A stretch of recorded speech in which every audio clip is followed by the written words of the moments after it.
কিছুক্ষণের মধ্যে শুরু হবে, তাই এই স্বল্প সময়ের মধ্যে আমাদের সভা শেষ করা জরুরি। সেই জন্যে আমাদের অনেক বড় বড় বক্তা থাকা সত্ত্বেও এখানকার নেতৃত্ব মনে করেছে আমাকে দিয়ে এই সভার শুরু করানো দরকার।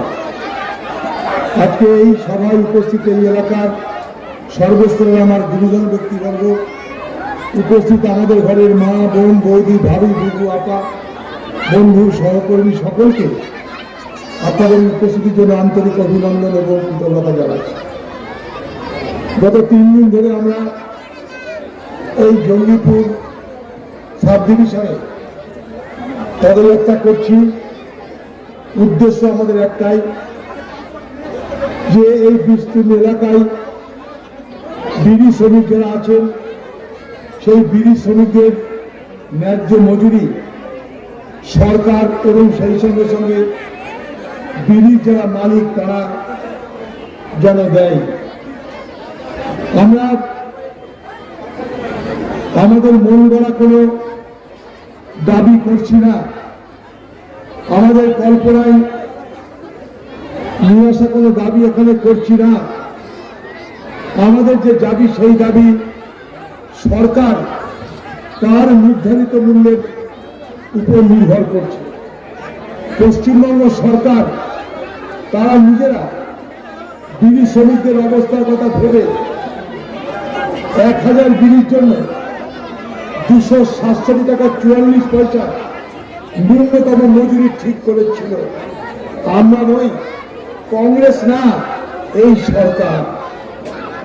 ন্যূনতম মজুরি ঠিক হয় সেই এলাকার মানুষের আর্থিক অবস্থার উপর বিবেচনা করে, সেই এলাকার বাজার দরের উপর বিবেচনা করে, সেই এলাকার মানুষ দুবেলা তাদের অন্য সংস্থানের জন্য কতটা রোজগার করা দরকার তার উপরে বিবেচনা করে বিশেষজ্ঞ কমিটি, সেই বিশেষজ্ঞ কমিটি ঠিক করে যে একটা রাজ্যের ন্যূনতম মজুরি কত হবে।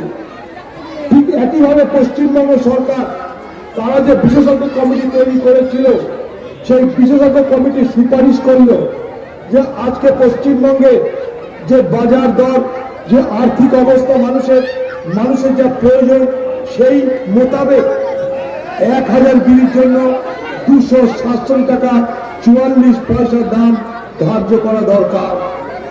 সরকার সেই মতন ঘোষণা করে দিল। ভোটের সময় বিড়ি শ্রমিকদের বলে দেওয়া হলো যে চিন্তা নেই, 267 টাকা 44 পয়সা 1000 বিড়ির দাম দিয়ে দেওয়া হবে। এই যে আপনারা জানেন জঙ্গিপুর সাব ডিভিশন, এদিকে শামসেরগঞ্জ, ওদিকে ধুলিয়ান, তারপরে জঙ্গিপুর, ফারাক্কা, এই বিস্তীর্ণ এলাকায় একটা দুটো নয়, লক্ষ লক্ষ বিড়ি শ্রমিকরা বসবাস করে। ভারতবর্ষে সারা দেশে যত বিড়ি শ্রমিক আছে তার 25% বিড়ি শ্রমিক আমাদের এই মুর্শিদাবাদ জেলায় আছে এবং তারা মূলত এই জঙ্গিপুর সাব ডিভিশনের অন্তর্গত। এখানে বহু বিড়ি কোম্পানি আছে, আপনারা জানেন। আজকে শামসেরগঞ্জ মানে ধুলিয়ান, ঔরঙ্গাবাদ সবাই জানি আমরা বিড়ি কারখানার মালিকদের এইগুলো হচ্ছে এলাকা। একদিকে মালিক, আরেকদিকে বিড়ি শ্রমিক, সেই পরিচিতি এই এলাকা। এখানকার মা বোনেরা তারা জানে যে বিড়ি বানতে বানতে তাদের জীবনের তিক্ত অভিজ্ঞতার কাহিনীর কথা। আপনাদের কাছে বিড়ি শ্রমিকদের কথা বলা মানে মায়ের কাছে মাসির গল্প করা। আপনারা প্রতিদিন আপনাদের জীবনের অভিজ্ঞতায় দেখতে পাচ্ছেন যে বিড়ি বানতে কত মেহনত করতে হয় আর তার বিনিময়ে কত টাকা পান, আর সেই টাকায় সংসার চালানো কত কঠিন হয়ে পড়ে আপনারা নিজেদের জীবনের অভিজ্ঞতায় দেখতে পাচ্ছেন। সকালবেলায় ঘুম থেকে ওঠার পর বাড়ির লোকেদের নাস্তা তৈরি করো, তারপরে বিড়ির পাতা নিয়ে বসে যেতে হয়। বিড়ির পাতাকে জলে ভেজাতে হয়, পাতাকে শুকনো করতে হয়, তারপরে কাটতে হয়, তারপরে ছাই পাতার সুতো দিয়ে গোটা দিন শুধু বিড়ি বাঁধার কাজ চলে। তার মাঝখানে সংসার দেখা, তার মাঝখানে ঘরের কাজ করা, তার মাঝখানে রান্না করা। এইভাবেই আমাদের ঘরের মা বোন ভাবি বুবু আপাদের জীবনের প্রতিটা বছর পার হয়ে যাচ্ছে। কারণ বিড়ি শ্রমিকদের মধ্যে 70% হচ্ছে মহিলারা। সকাল থেকে রাত পর্যন্ত বিড়ি বানতে বানতে সঙ্গে তাদের ঘরের কাজকর্ম সামলাতে গিয়ে তাদের জীবনের আনন্দ বলে কিছু নেই, তাদের জীবনের সুখ বলে কিছু নেই, শুধু মেহনত করো আর মেহনত করো। সেই জায়গায় দাঁড়িয়ে যখন তারা শুনেছিল যে পশ্চিমবঙ্গের মামাটি মানুষের সরকার মমতা ব্যানার্জির সরকার বিড়ি শ্রমিকদের জন্য 247 টাকা 44 পয়সা 1000 বিড়ির দাম দেবে, তখন তারা আশায় বুক ভেবেছিল হয়তোবা তাদের দুঃখ কিছুটা কমবে, তাদের মেহনতের হয়তো ন্যায্য মূল্য তারা পাবে। কিন্তু কই, বছরের পর বছর চলে যায়, দিনের পর দিন চলে যায়, ভোটের পর ভোট চলে যায়, নেতার পর নেতা বদল হয়, পঞ্চায়েত ভোট হয়, পৌরসভার ভোট হয়, বিধানসভার ভোট হয়, লোকসভার ভোট হয়, কিন্তু আমাদের ঘরের বিড়ি শ্রমিকদের, সেই সঙ্গে মা বোন ভাবি বুবু আপারা যে তিমিরে ছিল সেই তিমিরে থেকে যায়, যে অবস্থায় ছিল সেই অবস্থাতে তারা থেকে যায়। তাই তো আমরা প্রতিবাদ করতে চাইছি। একটা বিড়ি শ্রমিক 1000 বিড়ি বেঁধে কত টাকা রোজগার করে একবার নিজেদের জীবনের অভিজ্ঞতা বিচার করে দেখুন।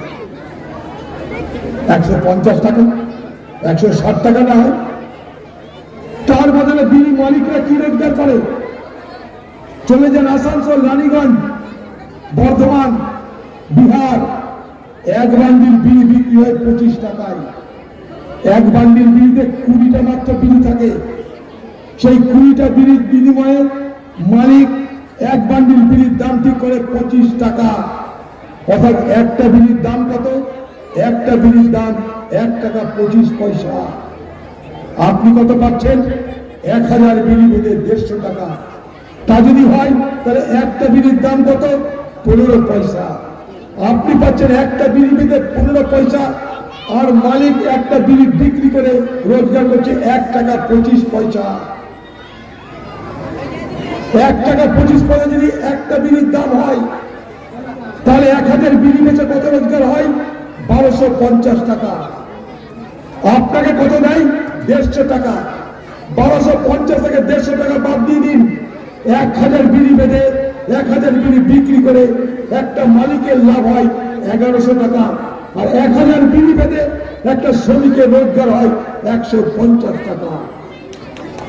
ভাবুন আপনাদের দুঃস্বপ্ন। এখানে অনেক বড় বড় কথা বলা হবে। এই বিড়ি বাঁধতে বাঁধতে আমাদের ঘরের মা বোনেরা হাজার রকমের রোগের শিকার হয়। তাদের হাঁপানি হয়, তাদের টিবি হয়, তাদের ফুসফুসে ক্যান্সার হয়। ছেলে মেয়ে যারাই বিড়ি বাঁধে, বিড়ি শ্রমিকদের এগুলো সাধারণ রোগ। পিঠে ব্যথা হবে, নার্ভের রোগ হবে, পেটে যন্ত্রণা হবে, ঘুমের সমস্যা হবে, নিঃশ্বাসের কষ্ট হবে, হাজার রকমের রোগ বাসা বাঁধে এই বিড়ি বাঁধতে বাঁধতে বাঁধতে বাঁধতে।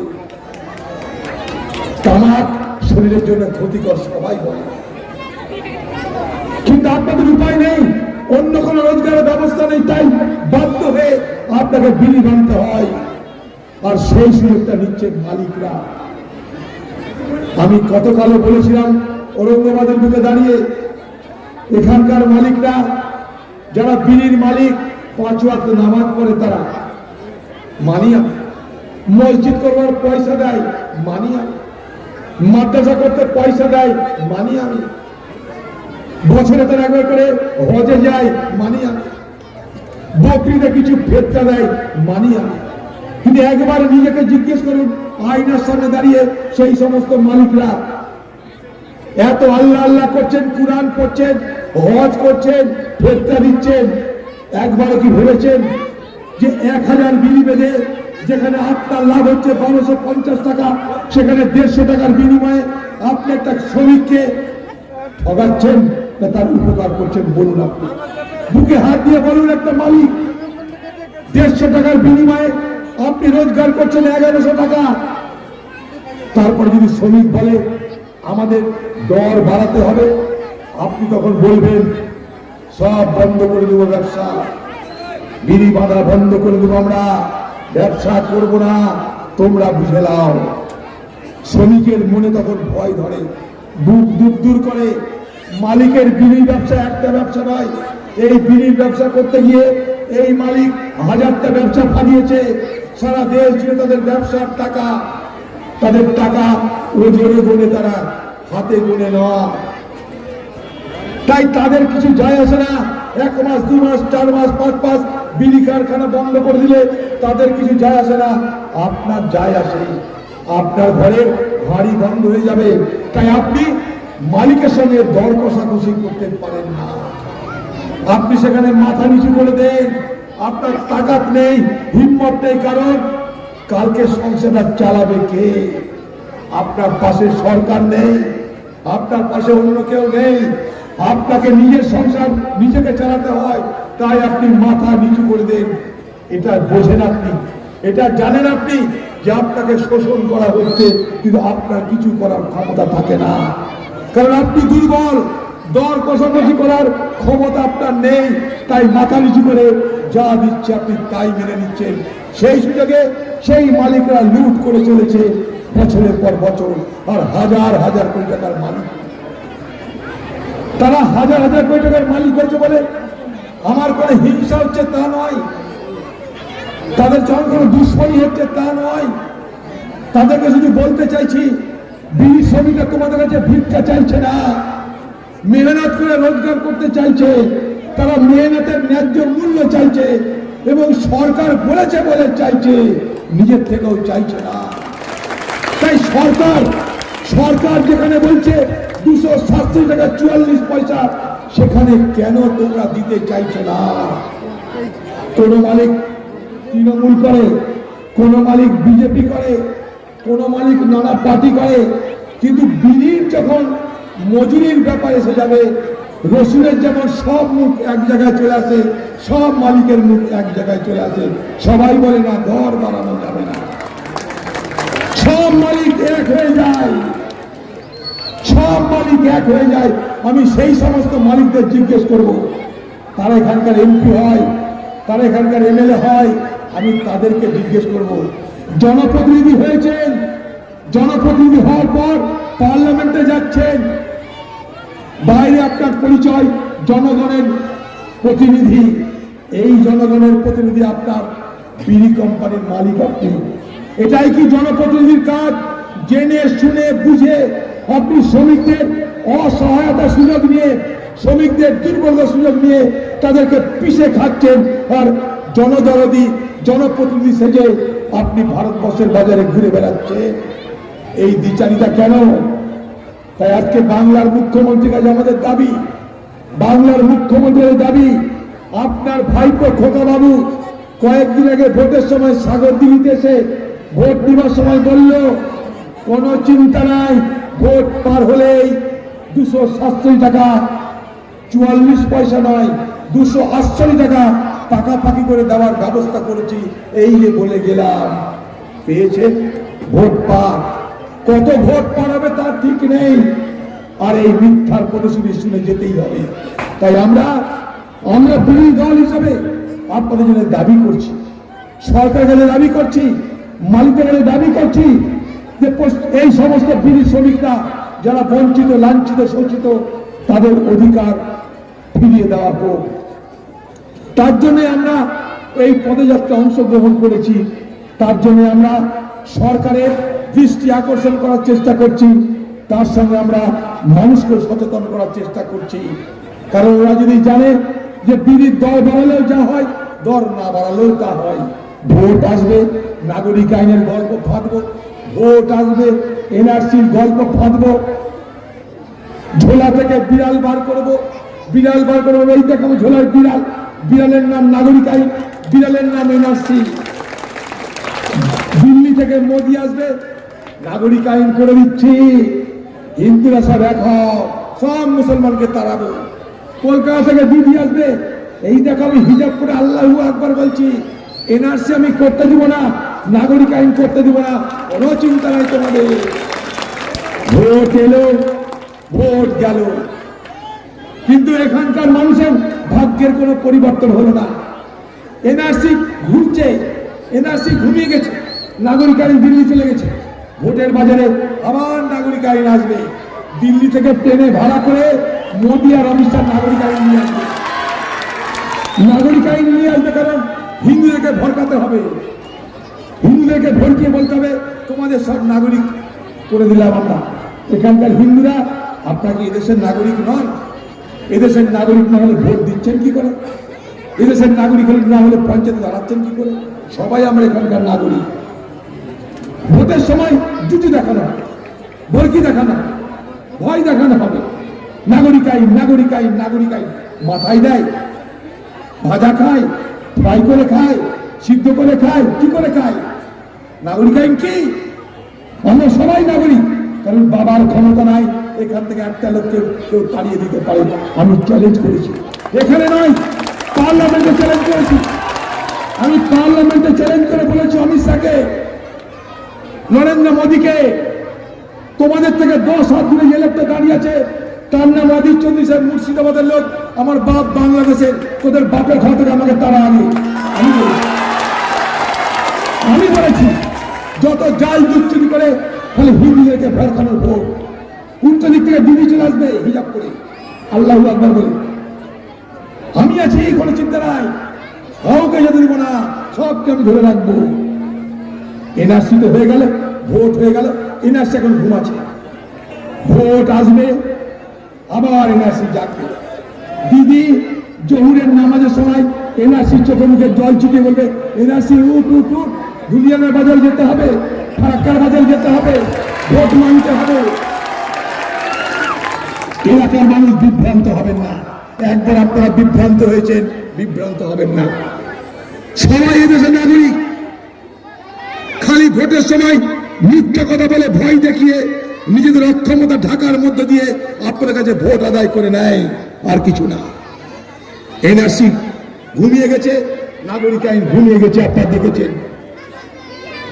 তাই এলাকার মানুষ আগামী দিনে আপনারা সতর্ক হবেন, কারণ যদি ওরা বুঝে যায় মজুরি বৃদ্ধি করলেও যা হয়, মজুরি বৃদ্ধি না করলেও তা হয়, তাহলে কোনোদিনই মজুরি বৃদ্ধি হবে না।